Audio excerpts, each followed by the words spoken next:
নমস্কার, আমি দীপেন আর আপনারা দেখছেন নিউজ ভ্যানগার্ড। আজ রামনবমী, তাই আপনাদের সবাইকে জানাই রামনবমীর শুভেচ্ছা। সনাতন ধর্মের একটি অত্যন্ত গুরুত্বপূর্ণ ধর্মীয় উৎসব রামনবমী, যা পালিত হয় চৈত্র মাসের শুক্লপক্ষের নবম দিনে। হিন্দু শাস্ত্র অনুযায়ী ত্রেতা যুগে এই দিনে জন্মেছিলেন ভগবান বিষ্ণুর সপ্তম অবতার শ্রীরামচন্দ্র। গোটা দেশের সাথে আমাদের রাজ্যেও বিস্তীর্ণ অংশে রামনবমী অত্যন্ত ধুমধামের সঙ্গে পালিত হচ্ছে।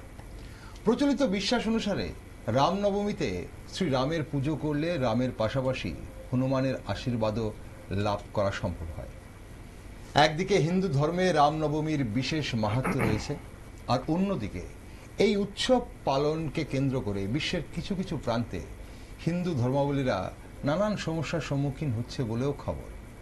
তাই রামনবমী সন্ধ্যায় একটি বিশেষ টকশোতে আজ আমার সাথে রয়েছেন আগরতলা ইসকন হরেকৃষ্ণ মন্দিরের ধর্মপ্রচারক শ্যাম সুপ্রকাশ দাস এবং অখণ্ড ভারত হিন্দু পরিষদের সদস্য রানা ঘোষ। দুজনকে স্বাগত আজকের অনুষ্ঠানে। শ্যাম সুপ্রকাশ, আপনার কাছে আসি প্রথমে, যে রামনবমী কেন পালন করা হয় এই নিয়ে অনেক একটা দ্বিমত রয়েছে শোনা যায় এই উৎসব পালন কারণ নিয়ে। অনেকেই বলেন যে রামের জন্ম যেদিন সেদিনই রামনবমী পালন হয়, অনেকেই বলেন রামের সাথে সীতার বিবাহ যেদিন হয় সেদিন রামনবমী পালন করা হয়। আসলে কোনটা ঠিক, কি বলছে শাস্ত্র?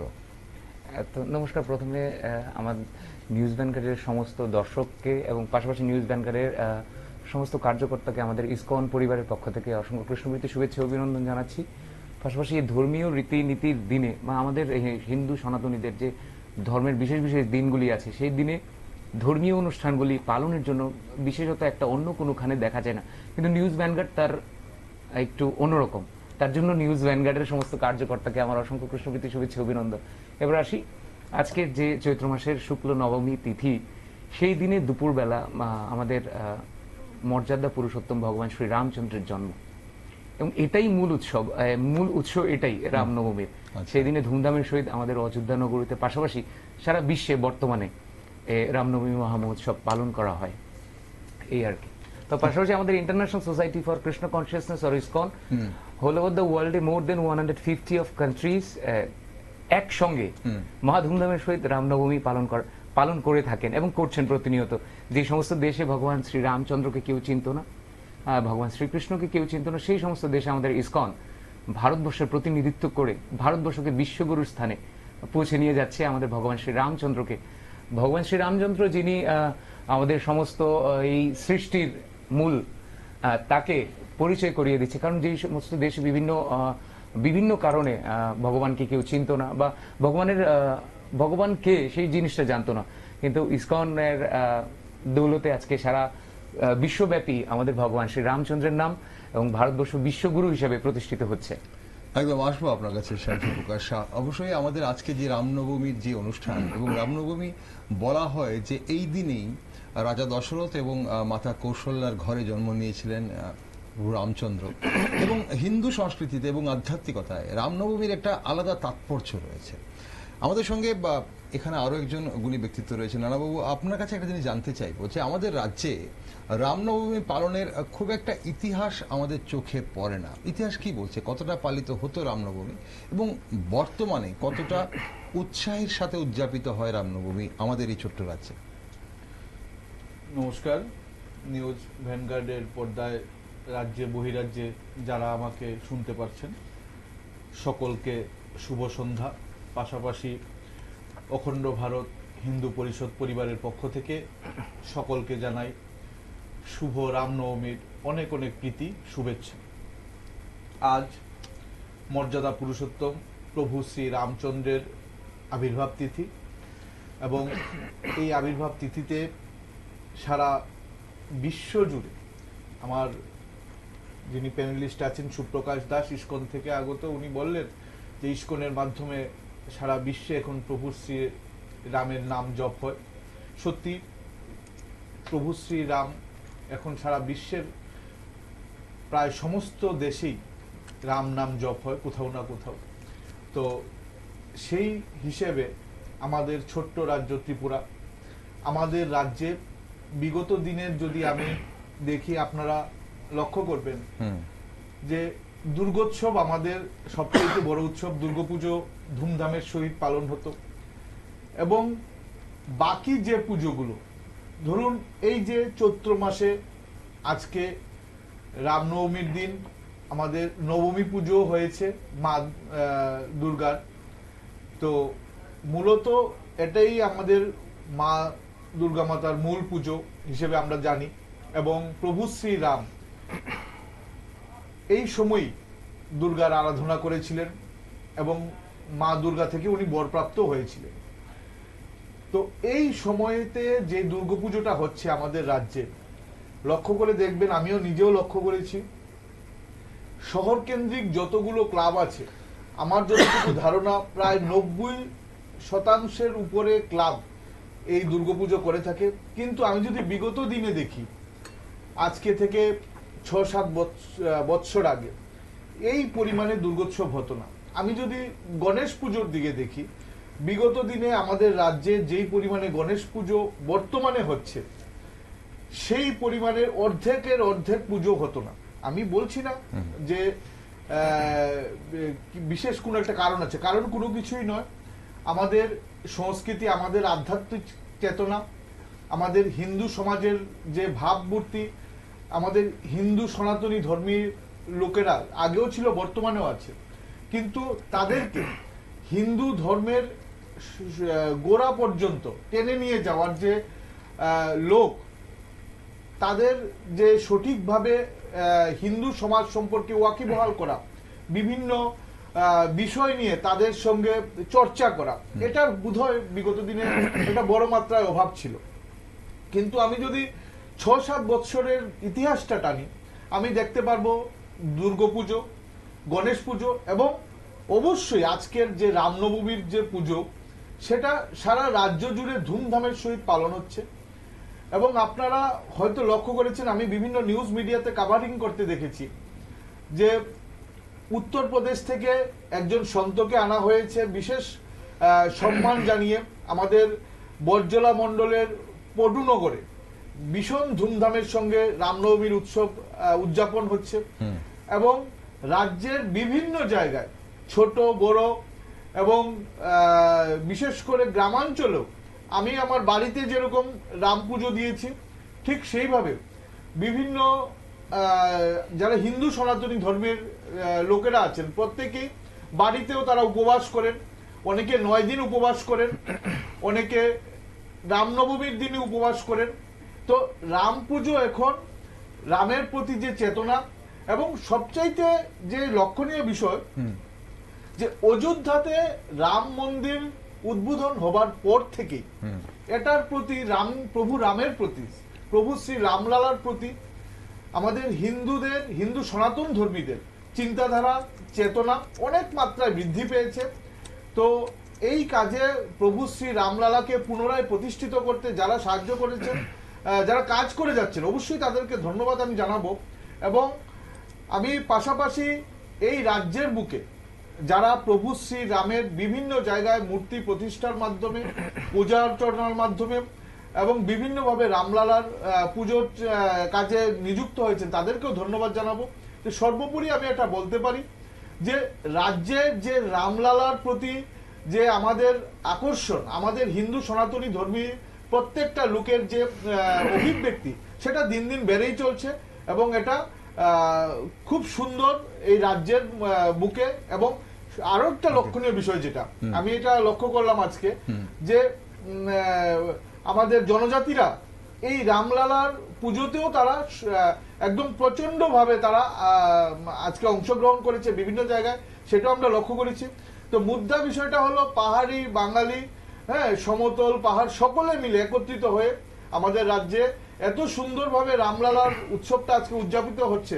সত্যি আমি গর্ববোধ করি আমাদের রাজ্যের প্রত্যেকের প্রতি। ওকে, আসবো আপনার কাছে রানাবাবু আরেকবার, কিন্তু সুপ্রকাশ দাস আমাদের সঙ্গে রয়েছেন, শ্যাম সুপ্রকাশ দাস, ধর্মপ্রচারক, ইসকন হরেকৃষ্ণ মন্দিরের, আগরতলা ইসকন হরেকৃষ্ণ মন্দিরে। শ্যাম, একটা জিনিস জানতে ইচ্ছে করছে আপনার কাছে, যে বলা হয় যে ভগবান বিষ্ণুর 7ম অবতার শ্রী রামচন্দ্র আমাদের দেশের এই প্রান্তে, বিশেষ করে যেখানে ধরুন পশ্চিমবঙ্গে, আমাদের রাজ্যে, আসামে, উত্তর পূর্ব ভারতে সেখানে দেশের এই প্রান্তে ভগবান শ্রীকৃষ্ণ যতটা পূজিত, আমাদের দৈনন্দিন জীবনে ভগবান শ্রীকৃষ্ণকে আমরা যতটা স্মরণ করি বা পূজা করি, বা ভগবানের যে শ্রীকৃষ্ণের যে বাল্য রূপ হোক বা শ্রীকৃষ্ণের রাধা শ্রীকৃষ্ণের রূপ হোক, আমাদের ঠাকুর ঘরে যেখানে বিদ্যমান থাকেন বা স্থান পান, সেই অর্থে ভগবান রাম কি ততটা পুজো পান? যদি পেয়ে থাকেন তো ভালো, আর যদি না পেয়ে থাকেন তাহলে কেন, সেটার কারণ কি হিসেবে দেখেন? হ্যাঁ, এটা একটা বিতর্কিত বিষয়। তো আমি প্রথমে বলি, আমরা যদি একটু অন্য প্রসপেক্টাসে দেখি বিষয়টা, ভগবান শ্রী রামচন্দ্র হলো মর্যাদার পুরুষোত্তম, যার সততা থেকে শুরু করে একনিষ্ঠতা থেকে শুরু করে, মানে যে কোনো দিকে যাব সম্পূর্ণরূপে সমস্ত কিছু ভগবান শ্রী রামচন্দ্রের উপর বিদ্যমান। যেরকম দেখবেন আপনি আপনার মানে একটা ঘরে যখন 3-4টে সন্তান থাকবে, সেগুলো একদম যে ফার্স্ট ক্লাস বয়টা থাকবে, মানে মার 4টে সন্তান 4 রকমের হয়। মানে একটা সন্তান খুবই ব্রিলিয়ান্ট, খুব ভালো, মার সব কথা শুনছে এবং কথা মা বলার আগে সব কাজটা করে নিচ্ছে, পড়াশোনাতে পারফেকশন। আরেকটা ছেলে হয় বকাঠে, একটু দুষ্টমি, প্রচুর মাকে জ্বালাতন করে, তো মার নজরটা সবসময় বেশি দুষ্ট বাচ্চাটার প্রতি। আচ্ছা। তো আর বড় বাচ্চার প্রতি স্নেহ ধারা একইভাবে মানে মার বর্ষণ হয়। বড় বাচ্চাটাকে একইভাবে সবাই ইয়ে করে, ঠিক আছে ও বড়, ও তো আরে খুব ব্রিলিয়ান্ট, ও খুবই ভালোভাবে সবকিছু পরিচালনা করছে, কিন্তু ছোটটা একটু মারাত্মক দুষ্টমি করছে। তো একইভাবে রামচন্দ্র যেহেতু আগে মানে আমাদের এই ভারত ভূমিতে অবতীর্ণ হয়েছে, রামচন্দ্র ঠিক একইভাবে একদম গুড পার্সোনালিটি। ভগবান শ্রীকৃষ্ণ পার্সোনালিটি আছে, কিন্তু তার মধ্যে নটখাটাপন এরকম কিছু কিছু আছে। তার জন্য শ্রীকৃষ্ণ সখা রূপে মানে সবকিছু মিলিয়ে শ্রীকৃষ্ণকে আরেকটু কাছে রেখে মানুষ পায়। আচ্ছা। ভগবান রামচন্দ্রকেও পায়, মানে তার জন্য শ্রীকৃষ্ণ আরেকটু মানে আমাদের এই অঞ্চলে, মানে বিশেষত মূলত আমাদের এই বঙ্গদেশে শ্রীকৃষ্ণ চৈতন্য মহাপ্রভু রূপে যিনি আবার আবির্ভাব হয়েছিলেন, একটু বেশি প্রচলিত বাঙালিদের কাছে আর কি। ভগবান রামচন্দ্র ঠিক আছে, মানে উনি তো মর্যাদার পুরুষোত্তম, কিন্তু ওনার থেকে বেশি একে করা, এটা আমাদের দুর্ভাগ্য বলতে পারেন, সৌভাগ্য বলতে পারেন, আমি দুই প্রসপেক্টাসেই বলতে পারি। রামচন্দ্রের নামটাও আমাদের নিতে হবে, অবশ্যই ভালোভাবে নিতে হবে, কারণ রামচন্দ্র ছাড়া আমাদের কোনো গতি নেই। কারণ আমাদের মানে আগের অবতার সম্পর্কে যদি আমরা না জানি, পরের অবতার সম্পর্কে জেনে আমাদের কোনো কিছুই হবে না। আমাদের আগে যে 10টি অবতারের কথা বলা হয় ভগবান বিষ্ণু, তো সেখানে রামচন্দ্র তো সপ্তম অবতার, শ্রীকৃষ্ণ কততম অবতার? এটা একটু ইয়ে আছে, আমাদের ইয়েতে দেখতে হবে, ভালো করে দেখতে হবে। এটা আমি একটু ইয়ে হয়ে গেছি। তো আগে আমাদের সবগুলো অবতার সম্পর্কে জানতে হবে, ভগবানের সব অবতার সম্পর্কে জানতে হবে। অনেক অবতার আছে, বরাহ অবতার আছে, কুর্ম অবতার আছে, মানে ভগবান যখন কুর্ম হয়েছিলেন, বরাহ হয়েছিলেন, ভগবান যখন মৎস্য রূপে আবির্ভাব হয়েছিলেন, সবকিছু অবতার সম্পর্কে যখন আমরা জানবো, তখনই আমাদের সমস্ত অবতারের প্রতি আমাদের একদৃষ্টতা হবে। কিন্তু আমাদের দুর্ভাগ্যবশত এটা যে ভগবান রামচন্দ্র সম্পর্কে আমাদের এই বঙ্গদেশে ততটা, আমাদের সাহিত্যতেও ততটা আলাপ আলোচনা একটু কম, সেটা আমাদের দুর্ভাগ্যের বিষয়। কিন্তু আমাদের বঙ্গদেশের কৃতি, আমাদের এক মধ্যযুগের কবি কৃত্তিবাস, উনি বাল্মীকির রামায়ণকে শ্রীরাম পাঁচালী হিসাবে আমাদের বাঙালির ঘরে ঘরে পৌঁছে দিয়েছেন। কিন্তু এটা যদি চর্চা করা হয়, তখন আমরা বুঝবো যে আমাদের উনি মানে আমাদের যে কৃত্তিবাস, আমাদের বঙ্গদেশের মধ্যযুগের কবি, উনি যেভাবে আমাদের শ্রীরাম পাঁচালীকে লিখে গেছেন, একদম শ্রীরামচন্দ্র আমাদের ঘরের একদম ঘরের দাদা হিসেবে এবং মাতা সীতা আমাদের ঘরের গৃহবধূ হিসেবে, এরকম একেবারে বাঙালিয়ানা ভাবে লিখে গেছেন। কিন্তু এটা বর্তমান সমাজে প্রচলিত হচ্ছে না, মানুষ সাহিত্যের প্রতি একটু কম হচ্ছে। কিন্তু আমি সবার কাছে করজোড়ে প্রার্থনা করবো, আপনারা এই বঙ্গদেশে যারা যারা আছেন, শ্রীরাম পাঁচালী অবশ্যই পড়বেন, পড়ে দেখবেন কি লিখে গেছেন উনি। ওকে, আমরা রানাবাবু, এই যে ব্যাপারটা বলা হয় যে শ্রীরামকে ততটা পূজিত নন যতটা শ্রীকৃষ্ণ পূজিত হন আমাদের দেশের এই প্রান্তে, বিশেষ করে যতটা খুব কাছ থেকে পাওয়া যায়, যেমনটা শ্যাম সুপ্রকাশও বলছিলেন যে শ্রীকৃষ্ণকে যতটা আমরা কাছ থেকে পাই, ততটা কাছ থেকে রামকে পাওয়া হয়নি। চৈতন্য দেব অবশ্যই একটা শ্রীকৃষ্ণ অবতার আবার বলা হয় শ্রী চৈতন্যকে, তার জন্য শ্রীকৃষ্ণ বহুলভাবে প্রচলিত। কিন্তু কৃত্তিবাস কিন্তু রামায়ণকে ঘরে ঘরে পৌঁছে দিয়েছিলেন বাঙালির ঘরে ঘরে। কিন্তু তারপরও কোনো একটা জায়গায় কি মনে হয় যে শ্রীকৃষ্ণ যতটা পূজিত, শ্রী রামচন্দ্র ততটা পূজিত নন আমাদের দৈনন্দিন জীবনে? দেখুন, বিষয়টা যদি আমি সঠিকভাবে ব্যাখ্যা দিই, আমার মনে হয় যেরকম অনেকে বলে থাকেন যে প্রভু শ্রীরাম উত্তর ভারতে যতটুকু পূজিত হন দক্ষিণ ভারতে অতটুকু পূজিত হন না, এটার একটা অনেকের মধ্যে একটা প্রচার আছে। কিন্তু আপনি যদি সঠিকভাবে দেখেন, রামের যে প্রভু শ্রী রামের যে যেরকম ধরুন আমাদের যে রাম সেতু, সেটা কিন্তু দক্ষিণ ভারতে। আচ্ছা, আমাদের এই রাম সেতু যেটা রামেশ্বরম থেকে শ্রীলঙ্কা পর্যন্ত গিয়েছে, সেটা দক্ষিণ ভারতে। আপনি যদি আমাদের এই ইশারটা দেখুন, প্রভু শ্রীরামের যে অশোক বনটা যেটা রাবণের সময় ছিল, সেটাও কিন্তু দক্ষিণ ভারতেই অবস্থিত। আপনি যদি সীতাকুণ্ডর কথা বলুন, সেটা আবার চলে আসছে আমাদের বর্তমান চট্টগ্রামে, আমাদের ঢাকার পাশে যে চট্টগ্রাম, সেই চট্টগ্রাম শহরে। তো রামের যে আবার শ্রীলঙ্কাতে লঙ্কা বলতে স্বর্ণলঙ্কা, সোনার লঙ্কা যেটা বলি, সেটা শ্রীলঙ্কাতে, সেটা আমরা এখনো জানি। তো দক্ষিণ ভারত এবং রামের যে পদচিহ্ন, সেটাও দক্ষিণ ভারতে পাওয়া গেছে।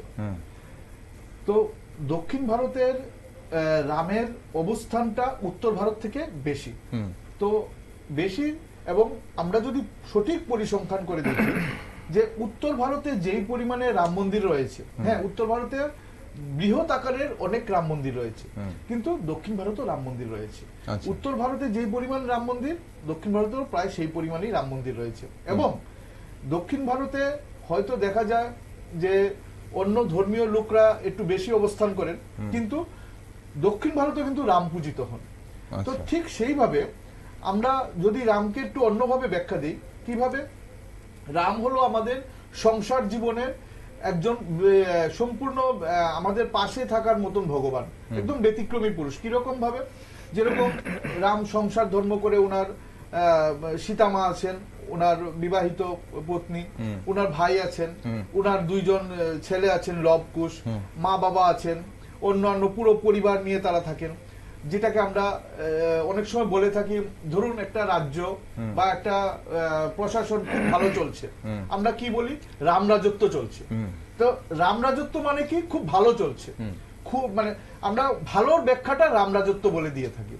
তো রামকে আমরা ওইভাবে পূজিত করি যে রামের যে অনুশাসন, রামের যে প্রভু শ্রী রামের যে কাজ, উনার যে প্রজাদেরকে উনি যেভাবে পরিচালনা করতেন, মানে দেশ উনি যেভাবে সুসংগঠিত করেছেন, মানে সম্পূর্ণ বিষয়টা হলো বর্তমানে আমাদের যে গণতান্ত্রিক রাষ্ট্রে আমরা যেভাবে একটা সুন্দর একটা সুগঠন একটা রাজ্য, আমরা সুশাসন যেটাকে বলি, রামের সময়ে আমরা সুশাসন বলতে পারি। মানে সুশাসনের রাম অথবা রাম রাজত্ব বলতে পারি। সেই তুলনাটা রামের সঙ্গে, রামের রাজত্ব মানে সুশাসনের রাজ।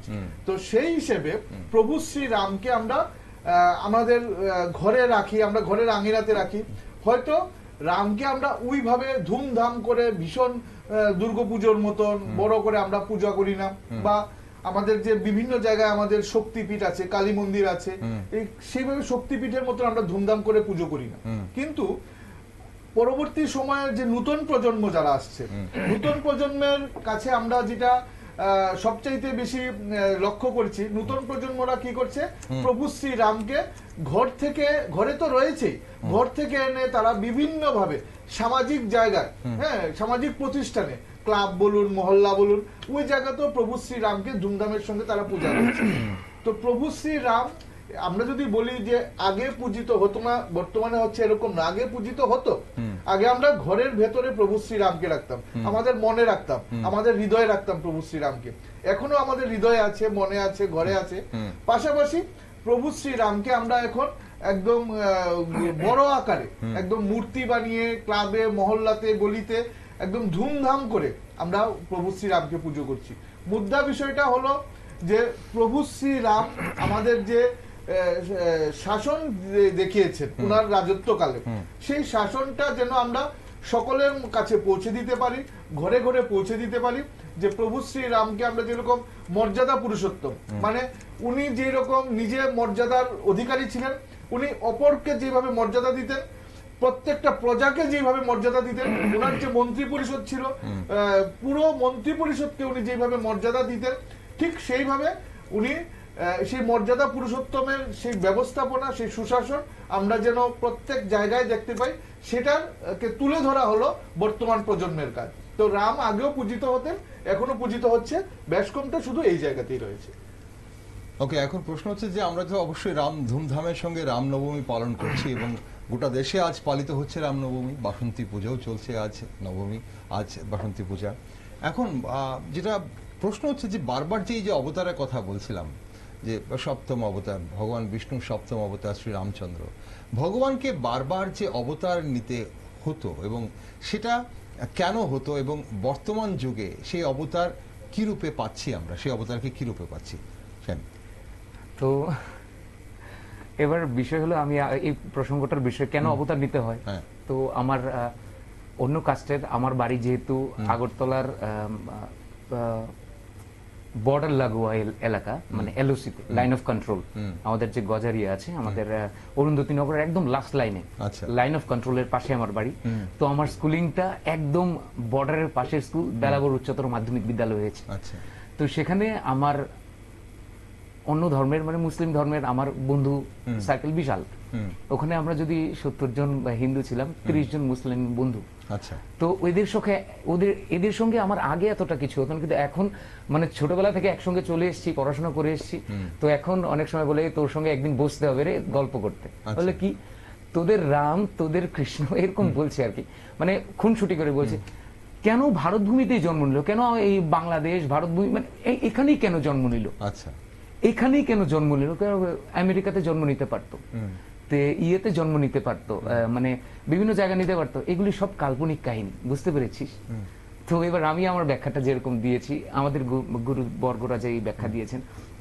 তো প্রথমত আমাদের ত্রিপুরাতে ইন্টারন্যাশনাল এয়ারপোর্ট একটাই আছে, সেটা আগরতলাতে, বিশালগড়ে নেই, ধর্মনগরে নেই, কুমারঘাটে নেই, সেই জায়গাতে নেই। আমাদের যদি যে কোথাও যেতে হয় বা অন্য জায়গা থেকে কেউ যখন আসবে, তখন আগে কোথায় আসবে? এয়ারপোর্টে আসতে হবে, আমাদের আগরতলাতে আসতে হবে। তারপরে আগরতলা থেকে নেমে তারপর অন্য জায়গায় যেতে হবে। আমি বলছি সেরকম ভগবানের অবতীর্ণ হওয়ার যে এয়ারপোর্ট, সেটা হলো আমার ভারত ভূমি।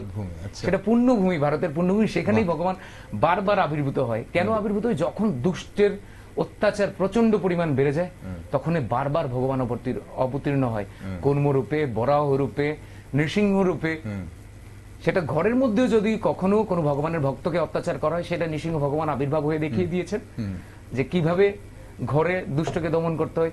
সেটা ভগবান রামচন্দ্র দেখিয়েছেন রাবণকে বধ করে, সেটা ভগবান শ্রীকৃষ্ণ দেখিয়েছেন হাজার হাজার এই আমাদের রাক্ষস বর্গকে বধ করে। একমাত্র তার ব্যতিক্রম হলো আমাদের চৈতন্য মহাপ্রভু, যিনি আমাদের এই যে পাঠান, এই যে মুঘলদের আক্রমণ, পাঠানের আক্রমণ আমাদের বঙ্গদেশে একমাত্র যে বর্বরতা চলছিল, তখন একমাত্র মহাপ্রভু তার ব্যতিক্রম। আমি কোনো অস্ত্র ধরবো না, আমি শুধু হরিনাম দেব, হরিনাম দেব। মহাপ্রভু একবার অতিষ্ঠ হয়ে অস্ত্র এনেছিলেন, তখন নিত্যানন্দ মহাপ্রভুকে বলছেন, তুমি না বলেছো তুমি অস্ত্র ধরবে না, তুমি কেন ধরলে? তারপরে যদিও সেই অস্ত্রকে আবার চলে যেতে হয়েছে, অস্ত্র ইয়ে করে একমাত্র একটাই অস্ত্র, এই হরিনাম মহামন্ত্র। বর্তমান যুগে অস্ত্রের কোনো প্রাধান্য নেই। নিজেকে প্রোটেকশন করতে হলে আমাদের, তার জন্য কি আমাদের বলবেন অস্ত্র ধরবো না? অস্ত্র আমাদের ধরতে হবে না, আমাদের প্রোটেকশন করতে হবে সবাই মিলে একভাবে সারিবদ্ধ হয়ে, মানে বিধর্মীদের পক্ষে।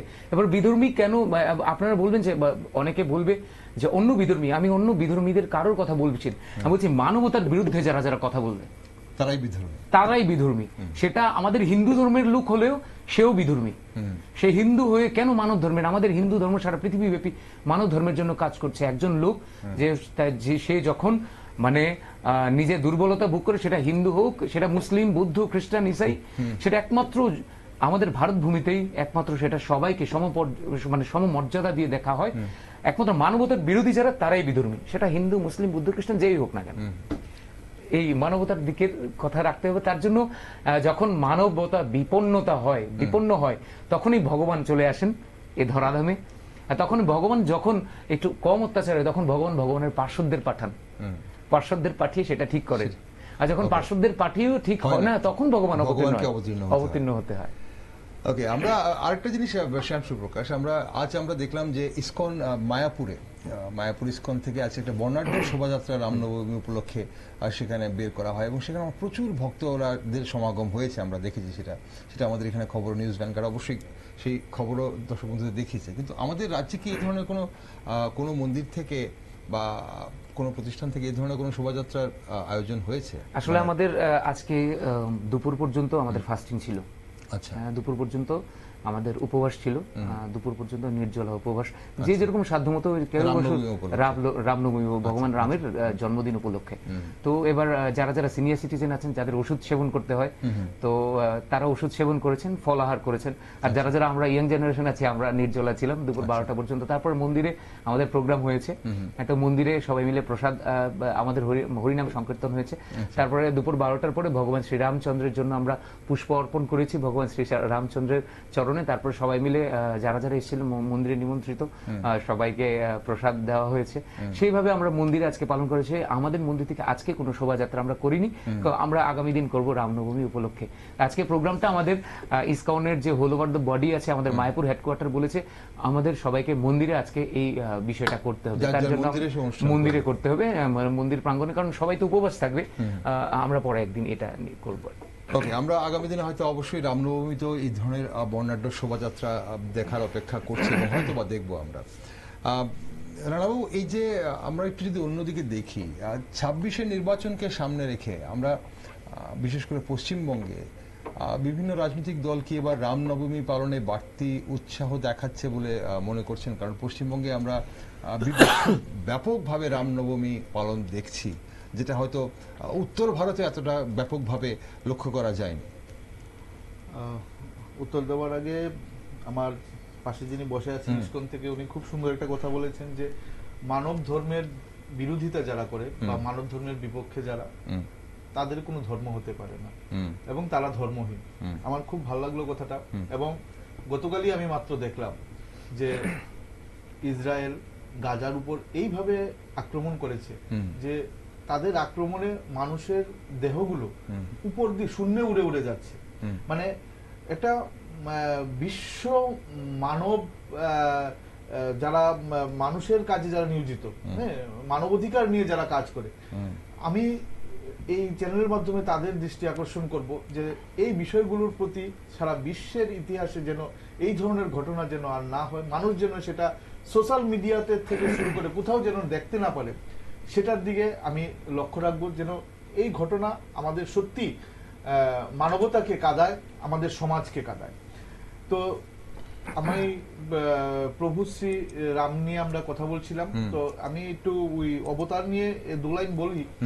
উনি যেটা বললেন সেটাই ঠিক আছে, যে সময়ে সময়ে যখন বিভিন্ন ধরনের অসুর বংশী, অসুর নাশকারী, অসুর যারা উদ্ভব হয়, তাদেরকে দমন করার জন্য সত্যি সময় সময়ে বিভিন্ন অবতার এসে জন্ম নেয়। এবং একটা কথা বলি, যেটা গীতাতে লেখা আছে, যে কংসকে মারার উদ্দেশ্য করে সেটা গীতাতে লেখা আছে যে তোমাকে মারিবে যে গোকুলে বাড়িছে সে। তার মানে পূর্ব নির্ধারিত। কংসকে যে মারবে সেটা ভগবান শ্রীকৃষ্ণ যে মারবে সেটা পূর্ব নির্ধারিত। ঠিক সেইভাবেই এই যে রাবণের যে উৎপত্তি এবং রাবণের যে বিনাশ, সেটা যদি আমরা একটু ইতিহাস দেখি, এগুলো কিন্তু এরকম নয় যে এগুলো একজন আমাদের যিনি রামায়ণ যিনি রচনা করেছেন, লিখেছেন, উনি নিজের মন থেকে, হ্যাঁ প্রথমে নিজের মন থেকে রচনা করেছেন বাল্মীকি, তারপর যিনি লিখেছেন, হ্যাঁ উনি এরকম নয় যে উনি কোনো কিছু ঘটনা হয়নি এরকম এমনিতেই লিখেছেন, না, এরকম ঘটনা হয়েছে এবং এরকম ঘটনা যে আগে রামায়ণ লিখেছে, রামের জন্মের পূর্বে এরকম ঘটনা হবে বলেই উনি এটা লিখেছেন। আমি যতটুকু জানি যে বিষ্ণুদেবের দ্বাররক্ষী হিসেবে নীল নামে একজন দ্বাররক্ষী ছিল, এক অভিশাপ মূলে তা সে রাবণ রূপে জন্ম নিয়েছে এবং সে এই পরিমাণ মারাত্মক ছিল রাবণ, তাকে ধ্বংস করার মতন, তাকে শাস্তি দেওয়ার মতন তখন এই ধরাধামে মর্তলোকে, পাতাললোকে, স্বর্গলোকে কেউ ছিল না। এবং শিবের আরাধনা করে সে এই পরিমাণ শক্তি অর্জন করেছিল, তাকে বধ করার জন্য তৎকালীন সময়ে দেবতারা গিয়ে শিবকে এবং বিষ্ণুকে যখন জানায়, তারা তখন দশরথ, রাজা দশরথ এবং মাতা কৌশল্যার গর্ভে প্রভু শ্রী রামকে জন্মগ্রহণ করান এবং সেই রামের মাধ্যমে রাবণ বধ হয়। এবং লক্ষ্য করবেন যে রামকে জন্ম দেওয়া হয়েছে কিন্তু ধনুর্ধারী হিসেবে। এরকম নয় যে নিহস্ত্র একজন দেবতাকে জন্ম দেওয়া হয়েছে, না, ওনাকে জন্ম দেওয়া হয়েছে যেটা আমরা বলি অস্ত্র শস্ত্রে সজ্জিত করে। তো এটা সম্পূর্ণ পূর্ব নির্ধারিত, অস্ত্র শস্ত্রে সজ্জিত করে প্রভু শ্রী রামকে জন্ম দেওয়া হয়েছে এবং উনি রাবণকে বধ করেছেন। ঠিক, মানে যখন হ্যাঁ। মানে অসুরদের উৎপাত বাড়ছে এই পৃথিবীতে, তখনই কোনো অবতার হয়, ভগবানের অবতার একদম হয়। একদম। ওকে, আমরা যেটা পশ্চিমবাংলা নিয়ে এবং পশ্চিমবঙ্গে আমরা সেটা বলছি, বিভিন্ন জায়গা নিয়ে অংশে। আপনি বিভিন্ন অংশে আপনি বলছেন। দেখুন, রাজনীতির বিষয়টা এতটা আমি বলতে পারবো না, কিন্তু এতটুকু বলতে পারি যে আমরা যারা হিন্দু সনাতন ধর্মীরা আছি, আমরা মর্যাদা পুরুষোত্তম প্রভু শ্রী রামের মর্যাদা রক্ষার্থে আমরা বিগত দিনে আমরা লক্ষ্য করেছি 1992 সালের 6ই ডিসেম্বর বাবরি মসজিদ ধ্বংস করা হয়েছিল ওই দিন থেকে। আমি কোনো ধর্মের উপর আঘাত আনতে চাইছি না, আমি এই চ্যানেলে বসে এরকম নয় যে যারা তৎকালীন সময় হিন্দু ধর্মের বিরোধিতা করেছিল তাদের উপরে আমি আঘাত, না, কিন্তু হিন্দু ধর্মের উপরে সনাতন ধর্মের উপরে যখন যখন আঘাত আনবে সেটা যে কোনো জায়গার যে কোনো ভাবেই হোক না গেল, আমরা কিন্তু তা প্রতিহত করব এবং আমরা একত্রিত হয়ে প্রতিহত করব। ঠিক সেইভাবে আজকে ধরুন বিভিন্ন নামধারী লোকেরা যদি মনে করে যে প্রভু শ্রী রামলালাকে তারা কিছুদিনের জন্য নিজের স্বার্থের জন্য তারা কুলে তুলে নেবে, সেটা আমরা হিন্দু সনাতন ধর্মীরা আমরা সেটা হতে দেব না। আমরা আমাদের মর্যাদা পুরুষোত্তম জাতি ধর্ম বর্ণ নির্বিশেষে, আমি এরকমও দেখেছি মাইনরিটি অনেক জায়গায় প্রভু শ্রী রামকে পূজা করছে, সেটা আমি দেখেছি। এবং আজকে যেটা দেখলাম রামনবমীর বিভিন্ন শোভাযাত্রায় যারা অন্যান্য ধর্মের বর্ণাঢ্য শোভাযাত্রা, বিভিন্ন অংশের মাইনরিটি যারা আছেন, বিভিন্ন ধর্মীয় লোকেরা যারা আছেন, তারা রামনবমীর যে শোভাযাত্রা বেরিয়েছে সেটাতে তারা পুষ্পবৃষ্টি করছে, তারা যারা অংশগ্রহণ করছে তাদেরকে জল খাওয়াচ্ছে, শরবত খাওয়াচ্ছে, মিষ্টি মুখ করাচ্ছে, এটা ভালো দিক। একই চিত্র আমরা কিছুদিন আগে, দুদিন আগে আমরা কিন্তু ঈদের সময় দেখি, ঈদের সময় আমরা দেখেছি যখন সংখ্যালঘুরা নামাজ পড়ে মসজিদ থেকে বের হচ্ছেন, তখন হিন্দু ধর্মাবলীরা কিন্তু তাদের শরবত খাওয়াচ্ছিলেন, পুষ্পবৃষ্টি করছিলেন, মিষ্টি মুখ করছিলেন। এবং এটা আমাদের ভারতবর্ষ, এখানে যদি কেউ এসে বলে যে এটা হিন্দুদের ব্যক্তিগত জায়গা, মুসলিমদের ব্যক্তিগত জায়গা, সেটা আমি মানব না। এখানে জাতি ধর্ম বর্ণ নির্বিশেষে সবাই এই হিন্দুস্তানে থাকবে। এটার নাম হিন্দুস্তান। এটা হিন্দুস্তান মানে হিন্দুদের জায়গা নয়, হিন্দুস্তান মানে হলো, হিন্দু কথার অর্থ হলো এখানে সকল অংশের লোকের বাস এখানে থাকতে পারবে। যেরকম পাকিস্তানে তারা ডিক্লেয়ার দিয়ে দিয়েছে এখানে শুধুমাত্র মুসলিম ধর্মের লোকেরা বাস করতে পারবে, কিন্তু না, ভারতবর্ষে ডিক্লেয়ার গণতান্ত্রিক রাষ্ট্র, এখানে সকল ধর্মের লোকেরা বাস করতে পারবে। কিন্তু যদি হিন্দু ধর্মের উপরে আঘাত আসে, যদি হিন্দু ধর্মের উপরে কোনো ধরনের চাপ সৃষ্টি হয়, তাহলে হিন্দু সনাতনী ধর্মীরা যারা আছেন, আমরা যারা অখণ্ড ভারত হিন্দু পরিষদের আমরা যারা সদস্য আছি, আমরা কিন্তু সেটা প্রতিহত করব। তো ভারতবর্ষের যে কৃষ্টি সংস্কৃতি, ভারতবর্ষের সহজ আমাদের ত্রিপুরা রাজ্যের যে কৃষ্টি সংস্কৃতি, সেখানে আমরা সকলে একত্রিত হয়ে জাতি ধর্ম বর্ণ নির্বিশেষে আমরা যেরকম একে অপরের হাতে হাত ধরে কাঁধে কাঁধ মিলিয়ে আমরা চলতে শিখেছি জন্মলগ্ন থেকে, ঠিক সেইভাবে আমি আশা করব আগামী দিনেও আমাদের রাজ্যের যেন কৃষ্টি সংস্কৃতি এটাই থাকে। এরকম কিছু কিছু জায়গায় লক্ষ্য করা যায়, যেটা আমরা বলি যে পুরো এক বালতি দুধের মধ্যে যদি 2-3 ফোঁটা দই দেওয়া যায়, পুরো দুধটাই নষ্ট হয়ে যায়। ঠিক সেইভাবে বিভিন্ন সমাজের মধ্যে কিছু স্বার্থান্বেষী লোক আছে যারা এই 1-2 ফোঁটা দইয়ের মতন যারা পুরো সমাজটাকে ধ্বংস করবে। আমাদের কিন্তু সজাগ থাকতে হবে, আমাদের লক্ষ্য রাখতে হবে ওই যে দুষ্ট লোকেরা, দুষ্ট মানসিকতার লোকেরা যেন আমাদেরকে নষ্ট না করতে পারে। আমাদের মন মানসিকতা যেটা আমরা কৃষ্টি লগ্ন থেকে আমরা যেটা তৈরি হয়ে এসেছি, সেটাতে যেন ব্যাঘাত না সৃষ্টি করতে পারে। তো আজকের যে পরিবেশটা আমি বিভিন্ন জায়গাতে লক্ষ্য করেছি, রামনবমীতে যে শোভাযাত্রা হয়েছে, সকলে সেটা খুব সুন্দরভাবে তালে তাল মিলিয়েছেন। এবং পাশাপাশি এটাও বলতে হয়, যেহেতু ভালো দিকটা বললাম, একটু এটাও বলতে হয় যে একটা জায়গাতে আমি লক্ষ্য করেছি যে রামনবমীর শোভাযাত্রা পশ্চিমবাংলাতেই রামনবমীর শোভাযাত্রা বের করার জন্য হাইকোর্ট অব্দি যেতে হয়েছে পারমিশনের জন্য। এই যে বিষয়টা, সেটা কিন্তু কাম্য নয়, সেটা কোনো অবস্থাতে কাম্য নয়, এবং ভারতবর্ষ এটা নয় কিন্তু। তো আমি যাদের জন্য এই ঘটনাটা হয়েছে, এটা আপনারা সকলেই জানেন, সেটা বিভিন্ন নিউজ মিডিয়াতে আপনারা লক্ষ্য করেছেন কাদের জন্য এটা হয়েছে।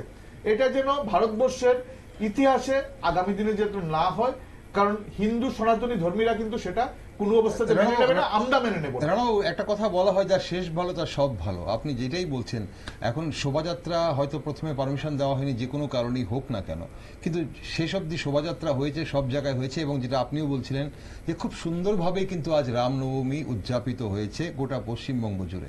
এখন সেখানে সংখ্যালঘুদের অংশগ্রহণ আগে এবং পরে, এবং তারপর পুষ্পবৃষ্টি বলুন বা শরবত খাওয়ানো বলুন, মিষ্টি মুখ করানো বলুন, তাকে এটা অন্যরকম ভাবে তাৎপর্য বহন করছে, যেহেতু 26-এ নির্বাচন।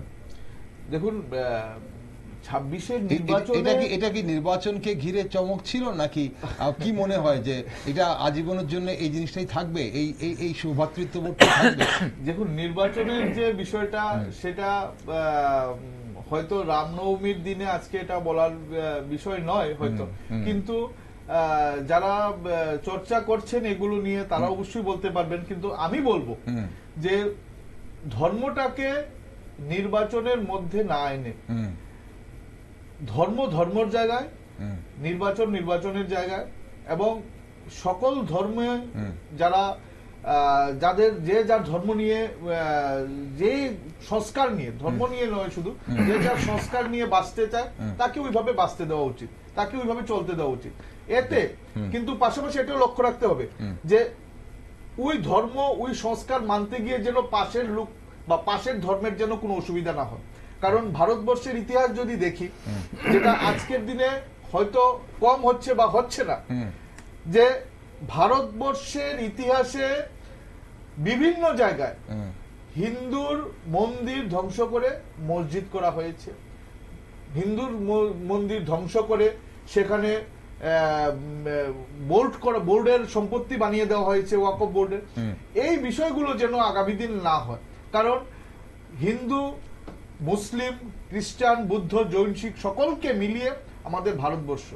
তাই কারোর ধর্মের উপরে কোনো নির্দিষ্ট কোনো ব্যক্তি, কোনো ধর্মের আঘাত আনা উচিত নয়। যে যেইভাবে আছে ওইটা ওইভাবে চলতে দেওয়া উচিত, এবং এইটাতে যদি ব্যাঘাত সৃষ্টি হয় তখনই কিন্তু ধর্মীয় যে হানাহানির বিষয়টা, সেটা কিন্তু সামনে এসে যায়। ওকে, আমরা অনুষ্ঠানের শেষ পর্বে চলে এসেছি না বাবু। আর একটা জিনিস আমাদের ছোট্ট করে শ্যাম সুপ্রকাশের কাছে একটু জানতে চাইবো। আমরা যখন রামনবমীর সন্ধ্যায় আজ আমরা এই অনুষ্ঠান করতে বসেছি এবং কথা বলছি, তখন আমরা দেখেছি বিগত 8 মাস ধরে আমাদের পার্শ্ববর্তী রাষ্ট্র বাংলাদেশে ভীষণভাবে হিন্দুরা নির্যাতিত, এবং সেখান থেকে আওয়াজ উঠেছে বারবার, শুধু ভারতবর্ষ থেকে নয়, ইভেন কি মার্কিন মুলুক থেকে সেখানকার সাবেক রাষ্ট্রপতিও কিন্তু আওয়াজ তুলেছেন।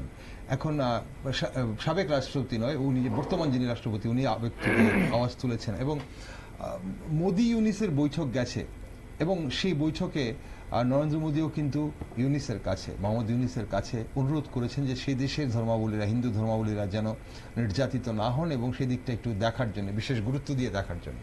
এখন কি মনে হয়, বাংলাদেশে হিন্দু ধর্মাবলীরা এবারের যে রামনবমী কতটা উৎসাহের সাথে পালন করতে পেরেছে, এবং আগামী দিনেও হিন্দুদের যে পরিস্থিতি তা কতটা পরিবর্তন হতে পারে বলে মনে করেন?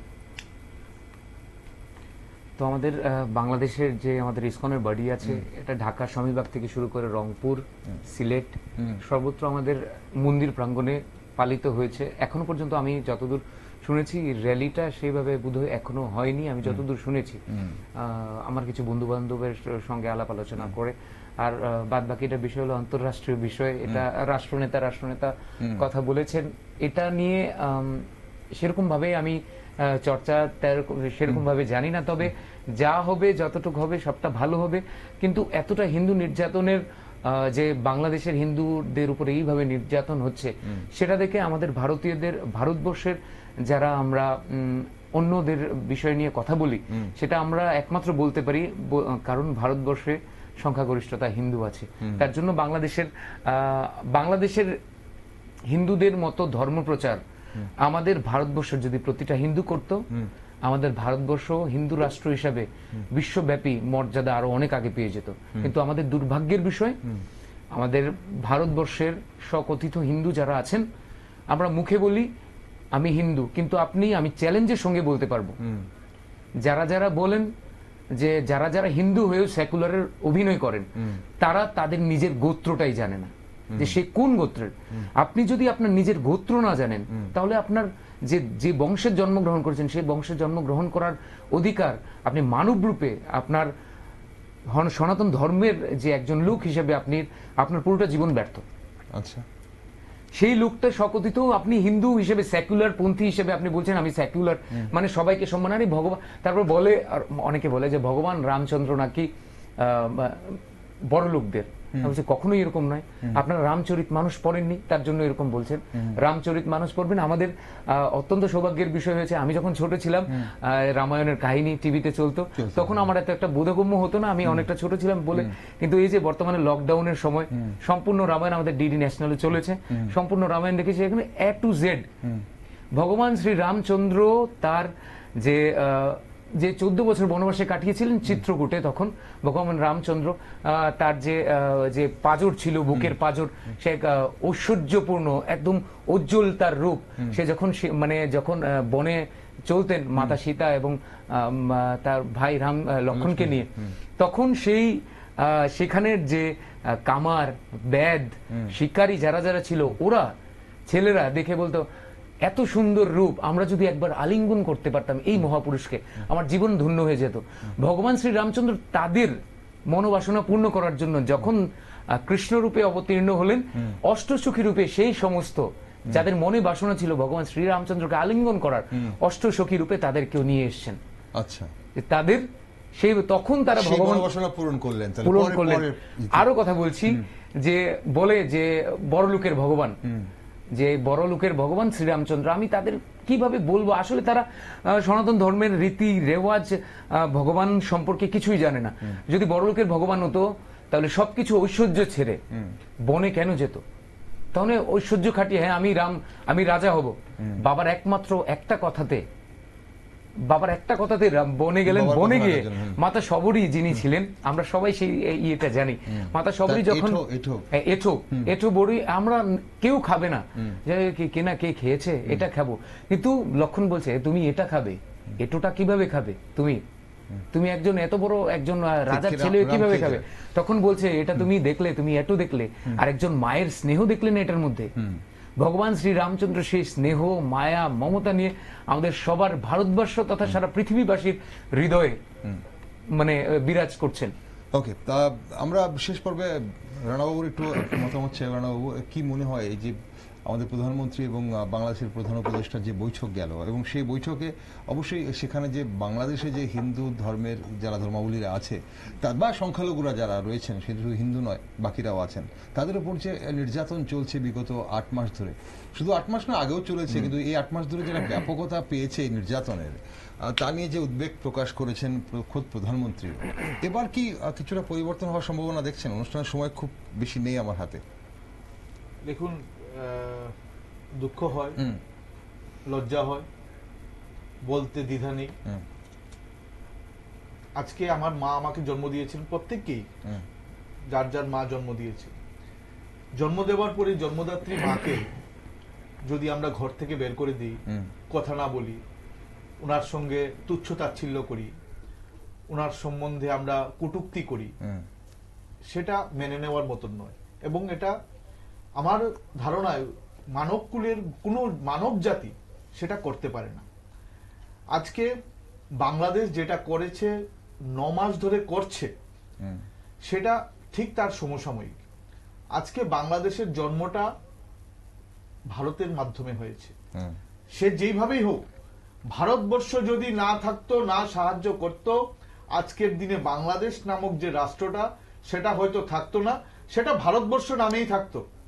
কিন্তু সেই মাতৃতুল্য ভারতবর্ষকে বাংলাদেশ যেইভাবে দুর্ব্যবহার করেছে, বিশেষ করে ইউনূস সরকার এবং বাংলাদেশের যারা সনাতনী ধর্মীরা আছে, হিন্দু ধর্মীরা আছেন, তাদের উপর যে অকথ্য অত্যাচার, নির্যাতন, শোষণ, নিপীড়ন, অগ্নিসংযোগ, ঘর ভাঙ্গা, এই যে বিষয়গুলো হিন্দু সনাতন ধর্মের উপর প্রতিনিয়ত বাংলাদেশের যারা মাইনরিটি সমাজের যারা আছেন তারা করছেন। দেখুন, আজকে লুকিয়ে কোনো কিছু করলে সেটা যে লুকানো থাকে সেটা নয়। আজকে সোশ্যাল মিডিয়া অনেক ফাস্ট এবং প্রতি মিনিটে আমরা সেটা দেখতে পাই, লক্ষ্য করেছি, ভিডিও ফুটেজ দেখছি এবং লাইভও দেখেছি যে কি পরিমাণে হিন্দুদের উপর নির্যাতন করছে হ্যাঁ, এবং সেটাই চিন্ময় পরিবর্তন- প্রভুর উপরে যে অত্যাচারটা সেটা একদম লক্ষণীয় বিষয়। পরিবর্তন হওয়ার আজকের দিনেও- সম্ভাবনা আছে কিনা আপনি কি আমি দেখছেন? বলছি, অনুষ্ঠানের সময় আজকের পড়ে গেছে, দিনেও হ্যাঁ। চিন্ময় প্রভু জেলের মধ্যে আছেন, সেটা লজ্জার নিন্দনীয়। তাই আমি বলবো বাংলাদেশের যে সরকার সেটা যদি এইভাবে চলতে পারে, তারা দেউলিয়া হবার উপক্রম বলে। যদি ভারতবর্ষ এখন পর্যন্ত 9 মাসে আমার কাছে যতটুকু তথ্য রয়েছে প্রায় 8 থেকে 10 বার তারা কুইন্টাল কুইন্টাল চাল পাঠিয়েছে, এর জন্য বাংলাদেশটা আজকের দিনেও টিকে আছে। যদি সেটা না পাঠাতো বাংলাদেশটা আজকে এই অবস্থানে থাকতো না। তো আমি বলবো যে অবশ্যই সেটা ইন্টারন্যাশনাল ব্যাপার, জাতিসংঘের ব্যাপার। তো আমি বলবো সর্বোপরি সেখানে যারা হিন্দু ধর্মাবলম্বী সনাতনীরা আছেন তাদেরকে রক্ষা করা, তাদেরকে প্রোটেকশন দেওয়া, তাদেরকে উদ্ধার করা এবং তারা যাতে সঠিকভাবে বাঁচতে পারে, এটা মানুষ হিসেবে তারা থাকতে পারে। কেন তারা ভারতবর্ষে আসবে? তো ওটা তাদের মাতৃভূমি। আমরা এসেছি বলে তারা এখন কেন চলে আসবে? ঠিক সেইভাবে তাদেরকে সম্পূর্ণরূপে প্রোটেকশন দেওয়া, সেটা সারা বিশ্বের যারা হিন্দু সনাতন ধর্মাবলম্বীরা আছেন এবং জাতিসংঘের যারা আছেন তারা যেন লক্ষ্য রাখেন। এবং পাশাপাশি আমাদের রাষ্ট্রের যিনি আপনি বললেন প্রধানমন্ত্রীজির কথা, প্রধানমন্ত্রী নরেন্দ্র মোদীজি অনেকবার বৈঠক করেছেন, চেষ্টা করছেন, বর্তমানেও দেখছি চেষ্টা করছেন এবং উনার চেষ্টাতেই যেই পরিস্থিতি ছিল আজ থেকে 8-9 মাস আগে তার থেকে অনেক বেশি উত্তরণ করা সম্ভব হয়েছে। এবং আজকের দিনে যেই কিছু জায়গায় ঘটনা, এখন উনি বললেন আমার যিনি পাশে বসে আছেন ইসকন থেকে আগত, যে কিছু জায়গায় বাংলাদেশের ছোটখাটো র্যালি হয়েছে, পূজার্চনা হয়েছে, কিন্তু পাশাপাশি আমি এটাও লক্ষ্য করেছি কিছু জায়গায় মূর্তি ভাঙা হয়েছে।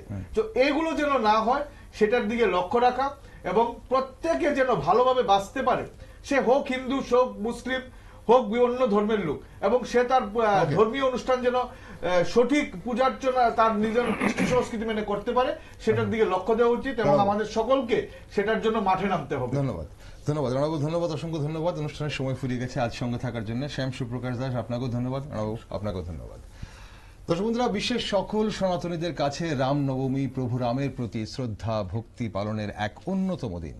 অন্যদিকে বাসন্তী পূজা হিন্দু বাঙালিদের এক অন্যতম পার্বণ। মানব জীবনের সকল দুঃখ কষ্ট থেকে মুক্তি পেতে সনাতনীরা এই উৎসবগুলো পালন করে থাকে। আর যুগ যুগ ধরেই এই ধরনের উৎসব পালনের মাধ্যমে ধর্মীয় ঐতিহ্য বিকশিত হয়। তাই নিউজ ভ্যানগার্ডের পক্ষ থেকে আপনাদের সবাইকে আরও একবার জানাই রামনবমীর শুভেচ্ছা। আর দেশ, দুনিয়া ও রাজ্যের বিভিন্ন নিউজ, আপডেট এবং টক শো